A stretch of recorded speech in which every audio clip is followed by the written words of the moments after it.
Too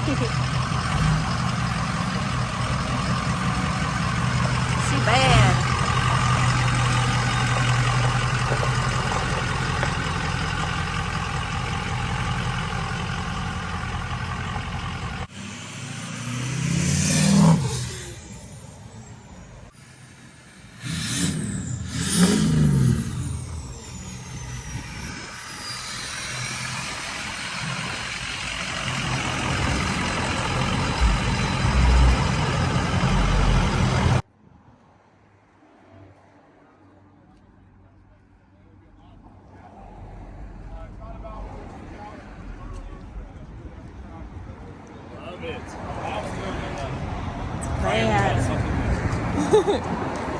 Okay, people, this is the end of the video of the white and blue truck being finished. It turned out absolutely insane. Very happy with it. The customer was stoked to get it. It sold about a week or two ago now. Just finally getting this video finished. He was supposed to come pick it up on a Saturday, which is the split little video you guys see in the end after the edit video with the music. And he didn't end up picking it up that day for whatever reason. So I was off running and getting parts for the shop, and he came, texted me, he's like, hey, I'll be there in 20 minutes. I'm like, all right, I won't be back. So I just dealt with my dad when he got here at the shop and ended up selling trucks. So I didn't get any good, driveway videos or anything like that. So that's why that's kind of cut short. But it is what it is. I'm doing my best. It's going pretty well. Getting videos taken, getting them put out. So anyways, let's go over what was done to this truck, because everyone's always asked, like, what do you do to them? What's this? What's that? All that kind of stuff. So we'll go to the motor last, because that's like the most in-depth thing to talk about. So basically, how do you put this? So we buy a truck, whether it's got bad head gaskets or bad oil cooler, EGR cooler, bad motor, whatever it is. Okay, we go and purchase a truck and we build it. So every truck so far, which we have other ideas and other things we want to do. Most every truck that we buy stock, it gets the 3.5-inch leveling puck in the front if it's a 350. If not, it gets a 2.5 if it's a 250. So we always level the front out. We do brand new wheels and tires now on every one of them. And now that depends on which one, because like for a truck that I'm building next, I have a used set of 35 1250 22s that are 80% tread, so they'll go on that truck, because it doesn't have to be brand new tires every time. But when I don't have tires that I have here that are good, in good shape, then I will buy a brand new set. But I'm always going to have brand new wheels for them from Axe. Obviously, they're my guys. I support them. I push their product because it is the best. Anyways, we get a brand new set. We only do 22s and bigger. We haven't done 24s, but we're not going to go to a 20. I don't like 20s. I don't hate them, but 22s look better. 22, 35, 1250, 22, very, very good aesthetic looking setup. So we always do that. The trucks get whatever they need. If it needs brakes, we put brakes on it. And we don't do, the crappy pads or cheap pads and cheap rotors. Generally, you machine the rotors and they're fine because they have lots of life left. If not, we'll buy new rotors and put them on. We always use the highest quality brake pads, ceramic brake pads, because most of these trucks that I'm selling these guys to, they're going to pull stuff with them and they're going to tow, and so you got to have the best brake pads you can. I'm 5 trucks behind right now on guys that want trucks built. So right now we have the white crew cab at home, which you guys will see when we start building it, another white crew cab short box, but this one's an 05 Lariat with the tan leather interior. My dad just picked up a 05 XLT, but it's basically a Lariat with XLT seats. It has all the options. Lariat has sunroof and all. Another crew cab short box that is metallic gray. So we have those 2 trucks to build right now, but I'm trying to find more trucks to get in my possession to buy, so I can have them to build for these guys, because I got so many guys that want them right now. I'm backed up 5 for sure guys right now, and there's 6 or 7 more that want ones done. So that's who they're going to, and that's where we're trying to get more trucks. So that's why these guys are giving us down payments on the trucks that they're buying, so that way we can have that money initially to go get another truck to have for the next guy, because these guys are all in a similar group. A lot of these guys that are buying these trucks. So anyways, off track, obviously. Wheels and tires, if they need brakes, we put brakes on them. Rotors, if they need calipers, we put calipers on them. We put 2 rear calipers on the black extra cab we did. You guys haven't even seen that truck. I'll throw a couple pictures of it up here real quick for you to see.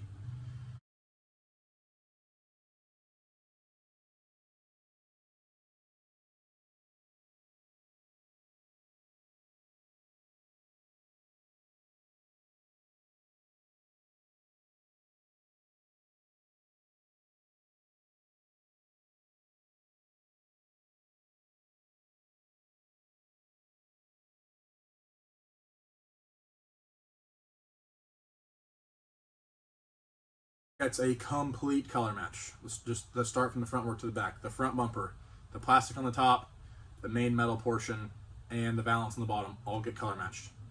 On these trucks that I do two-tone on, you call it two-tone, I call it an accent color. I paint the tow hooks the accent color. I paint the brackets for the front bumper the accent color as well. So it gives it that depth and that, contrast. I do the grill. Depending on if it's a Lariat grill or a Harley grill, I do the insert of the grill, the accent color, and the base outside grill, the base color. And then I will do a custom front emblem for the front. I'll go buy it from Ford, take it apart into all the little 6 pieces it comes, paint that two-tone to give that extra, just, damn, that looks good, because no one really does that. Then if you work your way back, I've got the mirrors. We always do a brand new set of 08 to 16 mirrors. Generally they're completely color matched. Sometimes we'll just do the cap depending on what we do, but when we do these trucks where they have an accent color, we do the complete mirror and the blinker housing, whatever, the lens. Depending on what the customer wants, like this last guy, we did the blue and it looked really good on just the blinker on this truck. A couple guys before him, we did just the top cap red and the rest of the mirror white. So it just depends on what they want or what we like, or we just change it up here and there. Going further back, we do all the door handles, the tailgate handle. We do, if you have it, the keypad on the side of the door, on the driver's door, we do that. We color match that as well. We do brand new set of emblems. If we don't do a brand new set of black and white emblems, we take the factory emblems off, prep them, and we put taillight tint on them. Further into the back, we always tint the taillights, 11 to 16 taillights. Always do 11 to 16s unless we go with an LED or somebody wants something different. We always tint those. On this truck, for the first time, I did the borders of them white, which I really liked. It really brought out the center of the taillight and helped that depth look as well. Obviously, the custom emblems on the tailgate as well. I do a bigger emblem on the right rear of those trucks with that factory tailgate because the other ones are just too small and you can't custom paint them. They're just solid vinyl peel apart things. So I get bigger ones. It gets the third brake light tinted. It's got they all get brand new headlights, either black housing ones like the Harleys or a tinted chrome clear version like this truck had, like you guys saw. Let's see what else. I mean, there's a lot. The bumper, obviously the rear bumper gets fully color matched. I do the caps, the accent color, the sensors, and the taillight bulbs, like the covers for the bulbs, the housings. We color match those. All the stuff you guys see in this video, obviously that's all done. Then we can move on to the motor. Not included in the motor, every single truck gets a brand new complete 5-inch exhaust. Every one of them. This is just stuff we do to the motor generally. There's a couple things that we did on this white truck specifically that we don't always just do because they don't always need to be done. So we pulled the cab off every single truck. We always put an STC fitting on the 05 Plus 6 liters on the back. It's the unit right behind the HPOP that connects it to the branch tubes, and they come factory with a quick disconnect, and it blows off all the time, gives you a died while driving, and then you have all sorts of issues. So we always put in the STC fitting that's a nut and it's a thread on, so it's solid. It can't just blow off like those do.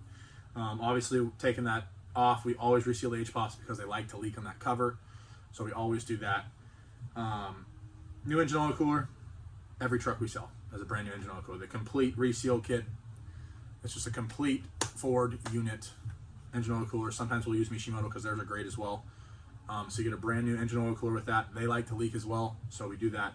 Another thing we do is the, what is it called? The engine oil sender, I think, yeah. Oil pressure sending unit. Sorry, I had to write that one down for sure because it's kind of a weird, it's a oil pressure sender is what they call it. That is right on top of the oil cooler, and that had happened to me with 2 trucks. Someday, like randomly one day, they just go bad and just start pissing oil through the top right there, and it can cause lots of issues. One, it gets oil everywhere over the motor, takes forever to clean. 2, if you're not smart enough and you're just driving it, you don't smell the oil, it'll tear the motor up. Obviously, it runs out of oil. And 3, I always put one in when I go in there just because it happens, and they're not super expensive, so we always do that on every truck that we build. We got EGR cooler, I say relocation or high flow intake, whatever you want to call it. We get rid of that and put a high flow intake on it. Always clean the turbo. I mean, you guys see the list here that we've got. It's pretty long. So we always take the turbo off. Obviously, we take the turbo off, but we take it apart and we clean all the veins up, make sure that's all flowing well and moving properly because they stick, and it's not fun when they stick. They suck. It's just, you have to clean them often. Not necessarily often, but they last for a long time once they're cleaned. But from the factory, you need to clean them. So we always clean every truck we get because we never know what it's going to look like. We always do a thermostat, a water pump. If it needs hoses, if they're you know, they're swelled up, we'll put hoses on it. We always do a brand new degas bottle and a brand new Ford radiator cap because they just, something you do on a 6-liter. It's just better. You can see your coolant better. It's a clean bottle. It's new. It performs better. So these are just some of the things that we do to make our product the best. Another thing we do, well, obviously we do the head gaskets. We do a brand new set of studs. We send the heads out off of each truck and have them surfaced, pressure checked, and completely gone through at our machinist. We did like I said, so this truck we did a radiator on. It had a small leak. We don't always do radiators. If it functions fine, there's no reason to change it. Don't fix what's not broken. So, but this truck we ended up doing a radiator because it had a small leak that we wanted to fix. Each truck always gets standpipes and dummy plugs because they do have constant problems. It's a hot nose start, and then it'll eventually get bad enough to where it dies while driving. I mean, it's just put a new set. All this stuff's factory for. We don't go and get XTP ones. Don't go and get aftermarket Dorman ones. Don't go to any of those companies because they don't work. They're not as good. So stick with factory Ford stuff. Like this truck specifically, rear brake pads, turn the rotors. Obviously, we did that because they were a little bit warped. We just wanted to put a brand new set of pads on it. We knew this guy was going to be pulling with this truck, so we did that. Injector O-rings, always completely reseal those. So we put brand new O-rings on it, brand new crush washers on the bottom of them, clean the nozzles up a little bit, make sure everything's smooth and doing well, and is clean. We also do a blue spring kit, always on these factory trucks, just gives it you a little bit more fuel pressure. We always change the fuel filters. Obviously, it gets a complete oil change. It's getting a bulletproof job. The motor's torn down to absolutely nothing. Oil filters, the fuel, and like I said, the fuel filters, it's the one up top and the one on the frame. Got to do both because no one ever changes the one on the frame. 90% of the time, they look like crap down there because no one's touched them. So those are the basic things that we do to these trucks. Some trucks, upon request, we can do bigger injectors and stuff like that. But that stuff gets real spendy real fast. Like I said, we make sure they are running flawlessly, driving flawlessly, and look absolutely amazing and way better than any of the trucks around. And make each one its own kind, basically. Make it one of a kind. So that's basically what we do to these trucks. I just want to give you guys some information on that. If you guys are still here and you're watched this far, which I would be surprised if most people do because a lot of people don't like listening to people talk, which I understand. But I had to get this information out to you guys so you understand all the work, time, and money we put into these trucks to make them really, really good, reliable trucks. And not a lot of people do that. So anyways, if you're at the end of the video, my red 6-liter is broken. The race truck is broken. I'm currently driving my sister's truck right now. We bought a 6-liter for Cutler. If you guys have been here long enough, you should know who Cutler is. It's my sister's fiance. We went out and bought one. We're going to sell his Dodge in return. And then, so I will have the video up after this one. The video after this one's posted should be the video of us going to pick up his truck, his new 6-liter. Finally getting into 6-liter, getting he's tired of driving a piece of crap. A surprise I do have for you guys is I am building another standard cab for myself to keep. I'm going to be selling the race truck, get it back running and driving again. I'm going to pull the cab, do all the heads and everything like I do on all these trucks, same stuff. Make sure everything's tip top, tits, runs great. I got a brand new set of wheels back there for it already. I'm going to repaint the whole truck, put straight pipe 5-inch on it because the stack was a joke, that semi-stack. And then I'm going to sell that one because I got some guys interested in it. I'm going to build a 4-wheel drive standard cab. It's going to be one of a kind, period. 100% will be the first of its kind. You guys will see in videos to come, I've been buying and buying and buying stuff for it that makes it that one of a kind thing. So I'm starting there. So you'll see what it is. I'll show you guys in a couple videos to come or whenever I get to it. So I spent a lot of money getting this stuff because it's very hard to come by. Been on eBay every freaking day of my life searching for this stuff. So I finally have everything to make it true what I want. So build the standard cab, 4-wheel drive. I almost said what it was. Can't do that. Standard cab, 4-wheel drive. I mean, we got plenty of content coming. So really appreciate you guys watching. We've got tons of builds in the making. Every build's different. They're going to be cooler, different, better, blah, blah. You guys comment below. Let me know what you guys want to see more of. Stay tuned because there's going to be a lot of good stuff coming. The channel's growing fast. I went from 2,000 subscribers to almost 2,600 today, I think, basically in the last 2 or 3 weeks. So it's going well. I'm going to keep putting this footage out. I'm going to try and get videos out further. I'm going to try and get a video out a week, but it's really tough having a full-time job, running all the social medias and building the trucks on the side and just doing all of that at once. It's tough. And I know that there's no excuse for that. I'm trying to make this the best YouTube channel I can because I bust my ass and me and my dad work hard, cocks off trying to get this stuff done. So just because we truly enjoy building trucks and making them look different and upgrading them. So we will see you guys in the next video. Appreciate you watching. Buy some apparel. Hit me up on Instagram, wherever. Instagram, TikTok, Facebook, wherever you want. And if you're local and you need stuff done and I haven't got back to you, I've been slammed. I haven't seen all my messages, so I'm doing my best to get back to you guys. I know one guy commented on my last video, he wants some door handles color matched. I think you messaged me on Instagram. I'll find you, I'll get back to you, and we can get that done. So have a good day.